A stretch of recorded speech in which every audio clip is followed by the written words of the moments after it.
حي على الفلاح. Leaves are blowing out, you don't think twice about it. This is worthless stuff. And that's why in the Quran, things that blow with the wind are considered worthless, like haba.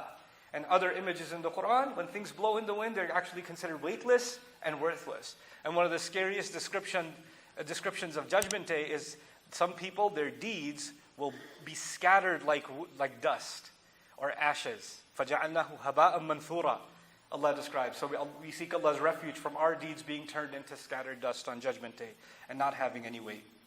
But anyway, coming back to this remarkable parable, how is it that I can benefit from this example? Other than just saying, well, Allah gives life and then we die. The plant grows and then the plant dies. Great, now what? But actually, if you dig a little deeper and you contemplate especially the end of this ayah, وَكَانَ اللَّهُ عَلَى كُلِّ شَيْءٍ مُقْتَدِرًا. Allah has been in complete control over all things. And the word for Allah's control, you find three different words in the Quran. You find qadir, you find qadir, and here you find actually sigat al-mubalagha in a sense, from iqtadar, it's muqtadir. Muqtadir. And actually, the way they translate that is actively in control. Allah is actively in control. And overwhelmingly in control over all things. That's what Allah says at the end. Now let's go back. In this life, the first thing Allah wanted me to think about is the fact that He sends water from the sky that mixes with the soil. So there's something happening with the sky and there's something happening with the earth. Every fruit that you eat, every piece of meat that you and I eat, every bit of vegetation that you and I see is a result of water that came from the sky. You know what else comes from the sky? What comes from the sky is always the rizq from Allah, the command from Allah, the guidance from Allah. Everything that Allah gives us that is purposeful comes from the sky. The angels come from the sky with a mission. The angels that are here go up and report to the sky and they come back from the sky. Laylatul Qadr, the angels are descending. تَنَزَّلُ الْمَلَائِكَ وَالرُّوحُ فِيهَا. Right? So when Allah sends something from the sky, it has a purpose. It comes for a mission. And so what does it do for a believer? What it does for a believer is every leaf inside it is the command of Allah. Every fruit, every orange has inside it the water that came from the sky, that came from the command of Allah. And every time something comes from the sky, it has to have a purpose.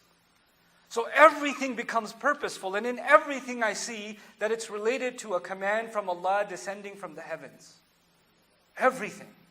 It changes my view of all life.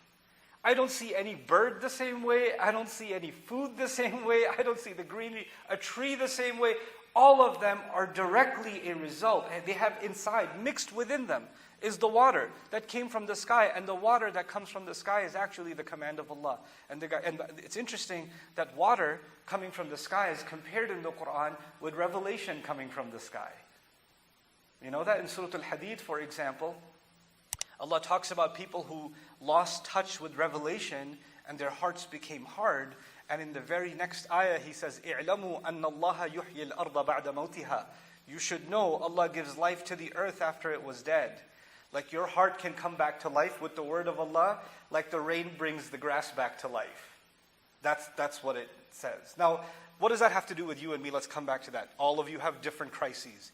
Every one of you has a different drama going on in your life. And when I say drama, some of you looked at the person next to you like, this is the drama, I just drove with them to Jummah. But on a more serious note, whatever struggles we're going through, whatever we're experiencing in this life, we have to first understand that none of it would have been happening if Allah's command wasn't there. And there was some purpose, there was a reason for which it was happening. And everything we're going through, Imam al-Qurtubi commenting on this ayah said something so beautiful. Why did Allah make me focus so much on water? Because water doesn't stay in the same place. Water mixes with other things. Water is constantly moving and changing. And if you try to keep water in the same place, it goes bad. So actually, Allah designed this life to constantly go through changes. So those of you that got uprooted from your home and you're in a different place and you say, I miss my village, I miss my home, why can't I just go back? Why can't I do this? Why can't I have that old job back? Why did I have to do that? Why did we have to move to this neighborhood? Why did I have to, there's why? I hate change, I hate change. Allah says you made life full of change. You can't keep anything the same. Anything that Allah's command came into, like the water that came into a fruit, if you look at that fruit, what's happening slowly? It's losing its water, and it's getting dry, and it's eventually going to die. Right? It's going to go. So the experiences we have in this life, the good that we have in this life is temporary. And the bad that we have in this life is also temporary. The tough stuff is also temporary. And all of that is a command of Allah. So then if that's all temporary, then what's permanent? If everything's just going to go, the good is going to go, the bad is going to go. What you think is a huge problem today, tomorrow you'll look back like, oh my God, I used to think that was a huge problem. This is a huge problem. I prefer that problem. Because that's gone now, and you have something new to deal with. But human beings forget that the beginning of all it is water. And what did Allah mention in the first part? He mentioned water. And what did He mention at the end? Completely dried up, right? The lack of water. So you know what? There's something in between. In between is the greenery, is the good things in life. It's the ups and downs of life. It's the changes in life. But you know what? It becomes easier to deal with that stuff when you go back and you realize, well, you and I were just drops of water too. That's all we were. And eventually we're going to be reduced to nothing inside of the dirt. That's the beginning and the end. And everything else we're experiencing is just the stuff in between. This is just an episode in between. Or multiple episodes in between. And they will come to pass. They will go. These experiences will come and go. Nothing is permanent. What happens to some of us? Somebody sitting here had something bad happen to them, and they think about that every day. And they review it in their head every day. And they get sad about it every day. And they talk about it every day. And they remind others about it every day. They're stuck in it over and over and over again. You're stagnating. This is not how Allah meant life to be. You had a tough experience, yes. Nobody's denying it. But it's time for you to take today and not live in yesterday. You have to keep moving. Or you're rotting yourself. Because if you try to keep it the same and preserve, nothing stays preserved. No matter how bad you want the flower to live forever, the flower will wither. But you know what's incredible about those flowers that die on a tree? Every time one dries, another one grows in the next season. And this is the nature with which Allah made things, where one problem happens or something is taken away from you, Allah replaces it with something else.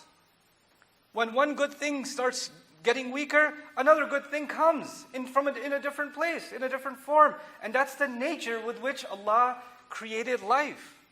فَاخْتَلَطَ بِهِ نَبَاتُ الْأَرْضِ فَأَصْبَحَ هَشِيمًا تَذْرُهُ الرِّيَاحِ. This ikhtilat, nabat al-ard, there's another dimension to it too. The visual image is that of leaves intertwined, grass blades intertwined, like our lives get intertwined, right? And you get caught up in like everyday things, little things, and you're thinking about them so much that they become such a huge deal to you. Like, oh my God, I was supposed to buy those new shoes for that wedding, because if I don't wear those new shoes, people are going to think I belong to a, third-rate society, and I don't fit in. And now that I don't have, and you're thinking about these stupid shoes for 8 hours. Life is a lot bigger than your shoes, But you're so intertwined in these. These are just leaves on a tree. Leaves fall, and they go, and another leaf takes its place. It's okay. Life keeps moving forward. So it's these petty things that Allah removed my focus from. And He just gives me perspective that life is a lot bigger than that. So I leave you with this. Al-baqiyatu salihat. Then what is it that's going to actually last? You would think as-salihat al-baqiyat. But He actually says al-baqiyat as-salihat. Good things that you do every day, even the smallest things, those are the things that are actually going to last. So whether we have an easy life or a tough life, it is actually the good.